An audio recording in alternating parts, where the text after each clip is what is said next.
Hello friends, Heidi here from Rain Country. God is good all the time. Time for another this and that, and today I'm going to talk a bit about grape leaves and some other fruit leaves, vinegars, of course, water kefir, and a couple other things. So let's get started. Now, I did just shoot a video about the many uses for vinegar, and if you haven't seen that, I'll go ahead and link to it right up here. And I wanted to show you that what I've got started, so if you haven't seen that video yet, I'm not going to go on about all vinegar too much. I just want to show you, I got started yesterday, 2 jars of pear vinegar, my first jar for the season of an all floral vinegar that has pansies, rose petals, lavender, and sage blossoms, or sage flowers in it. And that's for washing my hair with.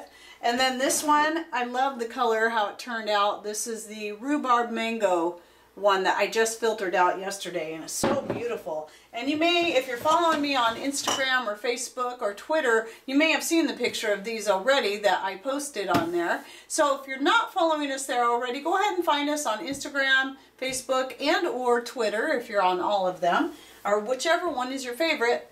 We're on all of them. So anyway, moving on from that, I don't want to talk too much about vinegar today, since I did just shoot that vinegar video. What I've got going on here is a batch of water kefir, getting ready to go into a second ferment. So I've already strained out the kefir grains, and I have them, I'm going to be taking care of those in a little bit. And to this mixture, I've added some coconut sugar, and I'm getting ready to put in the fruit that I'm going to use for flavoring. And so what I wanted to show you is today I'm going to use mangoes and pineapple, and I'm using the freeze-dried stuff.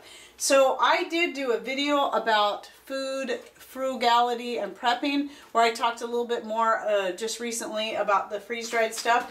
And one of the things I like to use some of the freeze-dried fruits for, and one of the things I really like to use the freeze-dried fruits for is flavoring my water kefir. So I'm taking a big handful here of the mangoes. I'm going to put another handful in.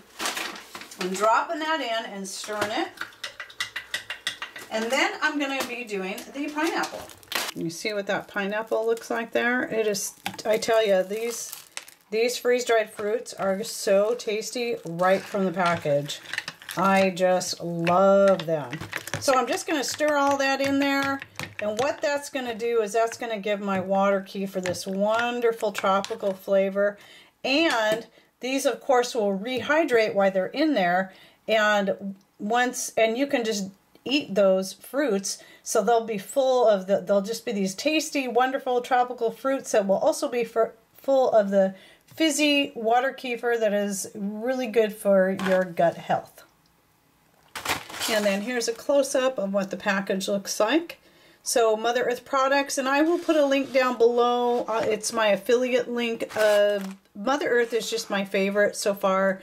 Freeze-dried products. I've tried Thrive and I've tried Honeyville. Those are all good, but the Mother Earth are my personal favorites. And though I can give you individual links for each one of these, if you just go through the basic store link that I'll put down below, it will, you can go through that and shop through for anything you want in there. And we just get a little bit of a commission off of that, so it helps us a little bit too. That is, if you're interested in trying these products. Some of you may already be into Honeyville or Thrive or some other ones, and that might be your thing, and that's cool. I just find myself partial to this. And one of the reasons why, and I've mentioned it in other videos, is I do like the fact that these come in these foil pouches, these Mylar pouches, that you can get in a few different sizes. You can go a size smaller than this, so if you just want to try a little bit to see if you even like it, you don't have to invest in a huge number 10 can. This is what they call the quart size Mylar bag, and it's only 4 ounces, but it will fill up a whole quart jar. And so I just keep them in here because they're ziplocked and they stay really good in here. Of course, you know, they'll stay even better if you try to get all the air out instead of just closing it up. I'm just in a hurry right now. But you can also vacuum seal them into your quart jars and they will keep even longer and stay nice and crisp. So what I'm going to do is I'm going to put the lid on this and then let it sit for at least another day. Okay, there we go. I like to shake it around a little bit, just gently, just to mix everything in there good. The sugar, the kefir, the fruit. And then just set it on my counter. And then tomorrow about this time, it'll be ready. Okay, and I want to say a couple more things about the freeze-dried fruits. That's really, really good to do is you can use these because they're freeze-dried. They're very crispy, very dry. They're not like your dehydrated stuff. They all have their benefits, but freeze-dried is especially good if you're wanting something in a powder form. These will powder up super easy into something like a coffee grinder. And if you've seen my raspberry cream chocolate recipe, I'll link to that right up here. I use the freeze-dried raspberries for flavoring the chocolate in that, and I've also done it for making the raspberry cream pie, and I'll go ahead and link to that recipe right up here. And so you can do that with any of your freeze-dried fruits. They have the sour cherries, they have everything. If you haven't got into the freeze-dried foods yet, give Mother Earth products a try, and that way you can even just order little tiny sample sizes of each thing and find out what you like. So I'm really happy with them. I think they're great. In fact, I need to do another order because I'm starting to run low of the pineapple and mangoes. Okay, so here I need to talk about this next because I need to get these back in the freezer.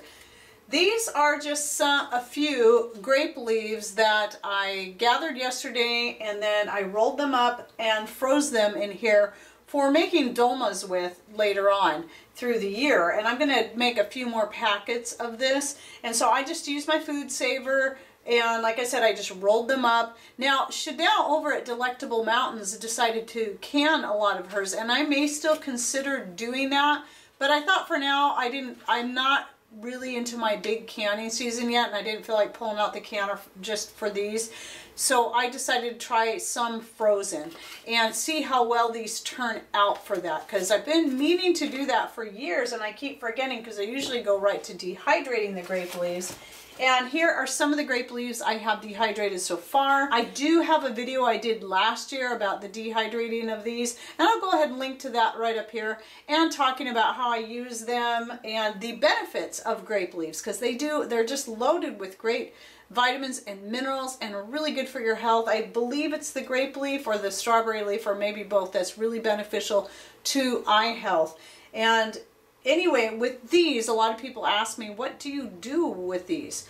Mostly what I do with the dehydrated grape leaves, I crumble them up, and at the end of the year, when I have all my herbs and stuff dehydrated, I'm all done, I will put them all, most of them, into one big huge bowl and mix them together, and that's my mixed greens blend. And that will involve things like kale, radicchio leaves, beet greens, dandelion leaves, stinging nettle leaves, and all kinds of good stuff. And that mixed greens blend is going to go into pretty much everything I make throughout the year as far as dinners go, and even some breakfast, because if I'm making Mr. Rain his elk sausage that I like to make, and I have a video on how I do that, I'll link to it right up here. And then what I do is I'll take a pinch of that and throw it in there. I'll add those mixed greens to everything I can. You can also choose to use it in maybe a green smoothie. Just add a big old handful of those in there. I'm not big into smoothies myself, so I haven't tried it, but it would be one way to get all the good benefits of your different greens that you're saving up into your different foods throughout the whole year. Just really great to add to casseroles and soups. Anything that's already kind of got a sauce or a gravy or anything like that to it, because then they can rehydrate while they're in there. You can also rehydrate them a little bit separately and then add them to stir fries. I've done that as well. Usually I just throw them directly into the stir fries and then use maybe my raisin vinegar and whatever else I'm going to use in there, and it will rehydrate some while it's cooking. And they're just fine. They're crumbled up pretty small anyway. You could even powder these up if you want them even more hidden into things. I like them crumbled myself. And then here are the strawberry leaves I have gathered and dehydrated so far this year. And what I'm going to do this year is different. Normally I'll take my strawberry leaves and add them to the mixed greens blend like I do the grape leaves. And here are some grape leaves right here. This is a good size for making dolmas with. You just want to make sure they're very pliable, very, you know, because when they get too big, they get real thick and sort of tough, and they don't work really good for dolmas. So if you're going to do that, make sure you get some good pliable ones. But anyway, back to the strawberry leaves. So what I'm going to do with these this year is I'm going to combine them with blackberry leaves from my thornless blackberry. And I have a picture I just took before I started this video, and I'll go ahead and put it right here. That is my thornless blackberries. Now, for whatever reason, last year I didn't get a berry one. The year before, I got plenty of berries. This year, I'm going to get at least 2 to 3 times the amount of berries off my thornless blackberry that I got 2 years ago. But why last year nothing? I don't know. It's very strange. But the funny thing is blackberries, the Himalayans and the evergreens, the Himalayans are the best. They grow wild all around our area, and normally what we do is we just go out every year to specific places and pick a bunch of them. Last year we got 15 gallons. But the Himalayans, being the tastiest ones, also have the worst thorns. They're the evilest thorns, but they're worth it for the flavor. Now my thornless blackberries, the first year the flavor wasn't all that great. The second year, which was the year before last, I noticed the flavor was so much better, and I think the difference was in what I was, you know, putting more compost and stuff into the soil. So anyway, back to what I was trying to say about these. The blackberries, the strawberry leaves, and the raspberry leaves, I'm going to combine all together and then just keep them in one jar. And then at the end of the year, just like with my mixed greens, I'll blend it together with my mints and a couple of other herbs from my garden to make my tea blend. Normally I just use the raspberry leaves in the tea blend, whereas the strawberry leaves and the grape leaves go in the mixed greens blend. But since my raspberries, I don't know what the deal is, are doing, it's funny, the blackberries are doing great this year, but now the raspberries are doing what the blackberries did last year, and I'm probably going to get 2 or 3 raspberries off there. And same thing with the leaves, I'm hardly getting any leaves. So I'm just going to combine them all into one, and I think they'll be really good in the tea. And I haven't used blackberry leaves yet for tea or even mixed greens. For whatever reason, they're just as healthy for you as the grape leaves and the strawberry leaves and the raspberry leaves. So this year I'm definitely doing some blackberry leaves, and I have them on the dehydrator right now with some more strawberry leaves and raspberry leaves. And that's what's going on there. Oh, and one more thing. I just want to show you the progress. Those of you who've been following me for a little while, and you saw my video I did on the Camellia japonica. I keep wanting to say it wrong. Anyway, that's the plant where you get that I'm getting my tea blends from. I've made 2 types of tea now. I've made black and I've made white tea. I've got them sitting over here, and I do have videos on that. But if I have room, I don't know how many I've said, I'll go ahead and link to one of those right here. But anyway, in the black tea video, I talked about making some black tea and trying to see if I can start from scratch a kombucha SCOBY using the black tea and not adding any kombucha to it, not going to the store and buying some, because I don't have any kombucha on hand.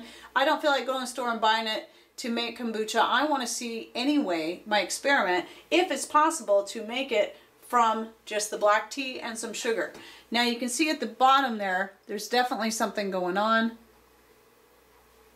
And so I don't know if that's going to be it or not. We'll see. It still has a lot of time to go. It's only just started to smell like vinegar, which should be part of the process. And so hopefully I'll be able to develop a kombucha SCOBY just completely from scratch. And if this works, this will be some very valuable information that people might want to have if they don't have access to a SCOBY, or even feel like running to the store and buying an expensive bottle of kombucha to make this with. If you can just make it with nothing more than black tea, especially if you have a Camellia sinensis or a Camellia japonica already growing on your property, and you can make the black tea from that and then make your kombucha SCOBY, then you know that's just going to be really cool. So I'm really hoping and praying that it works so I can pass that information on to you. Anyway, this is just the update. We don't know yet. So we'll see down the road. Okay, well, I hope you enjoyed my this and that video for today. Hope you learned something new. Thanks for watching. Take care and God bless.